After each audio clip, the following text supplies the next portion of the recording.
I think when we go back to that time, it was more of the question, or what that is about, is when we met Mike Menchel and he asked if he could even do it. You know, it wasn't like, hey, we're gonna make this film. It was, tell me about yourself. Can we do this? Is this something you feel like would honor your brothers and the service and the community? And that's kind of how that came about. And me and Pat, as we got to know these people more and more, just knew that this was going to be an authentic film.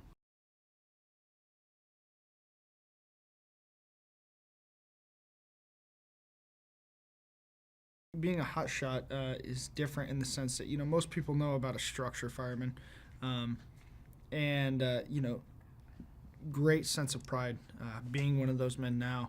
But being on a hotshot crew is much different in the sense that you're never in the same place for too long. You're traveling across the country. You're highly trained physically and mentally. Um, you have to have a great sense of dedication because the work is not glamorous. It is not something that you can just jump in and do.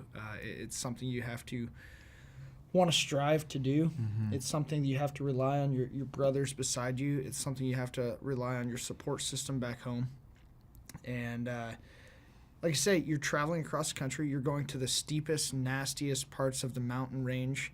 Wherever the fire is, you're going to where there's a problem most of the time that they can't figure out how to solve. And that's what hotshot crews do. They go in and they solve problems. And those problems are different every time.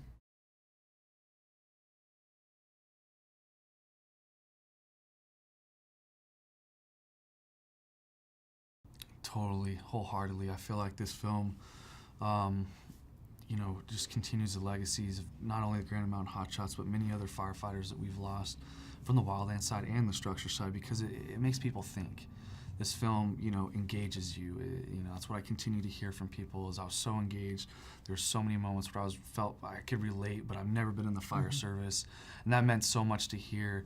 And, only the brave has captured that, and it gives opportunities to people to be, just to carry on their legacy in a torchbearer. And we've seen the cast and the directors and the production become a part of that as well in their everyday life. You just see it, you feel it, they emulate it. We try and do the same thing as well.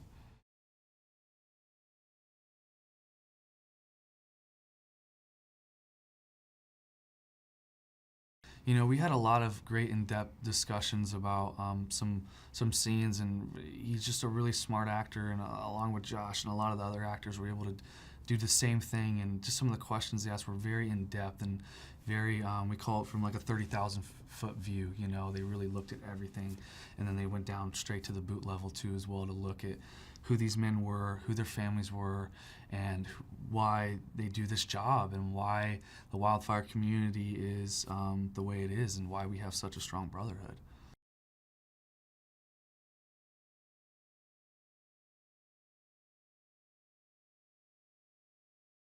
I would say Josh embodied Eric in the sense that he has the unique ability and the unique drive to be a great leader.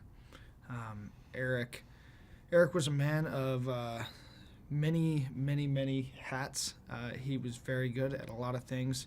The one thing that always rang true to Eric was being a leader and having the ability to lead people by his actions and by being a good example. Mm-hmm. And I can, without a doubt, say the same thing about Josh because as soon as we started boot camp, I went right to Josh and I said, hey, I really need you to buy in on this thing to get everybody else to. And Josh was like, oh, without a doubt. And he took that role as superintendent and made it his own. And it made it so much easier for the rest of the actors to buy in to what we had going on because Josh Brolin was. And without that, I think this would have been a completely different film. Mm-hmm. Josh was wonderful to work with in that sense.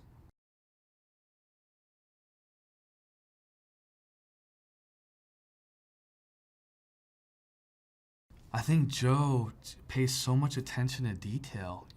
His attention to detail is just so accurate, and he just wanted to be so authentic. And just from the first day we met him, he was so kind, so heartfelt. And just from day one, he said, if you have any questions, you ask me. And the way he would ask questions had such great depth, just as the actors would. And he surrounded himself around those similar people and casted the similar actors that, you know, he knew would carry on some of that into, you know, the authenticity of this film and honoring our brothers in the fire service. And it's just been a true pleasure to be able to work with someone like that. You know, we hear of these horror stories in Hollywood, and I cannot speak highly enough about the men and women we have worked with and the great honor they have brought in our brothers in this, you know, hotshot community and the wildfire community. Joe was meticulous in his pursuit of perfection for this. It was amazing to watch him work and to watch him pursue perfection every day. It was a great honor to work with Joe and for him to be willing to work with us. Yeah.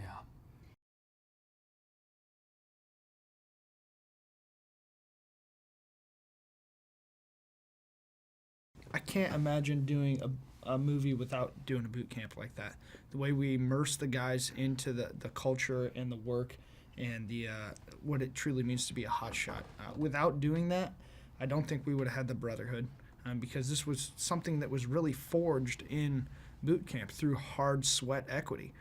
These guys got in there when it wasn't fun, it wasn't easy, and this brotherhood was built on hard work. And you know, misery loves company, and at some point they were all suffering, and they continued to work hard.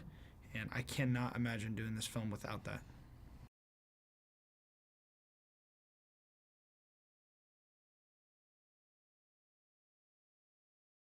I think, you know, this film was a very accurate film, and I think it's a great portrayal of our brothers and what they went through and what wildland firefighters go through in general. We have some just amazing scenes in there that just really give a vivid detail of the job and what they're doing and why they're doing it and why they're with the people besides them, and just that love and compassion and brotherhood. And it just speaks to so much depth of how that just came together in Only the Brave.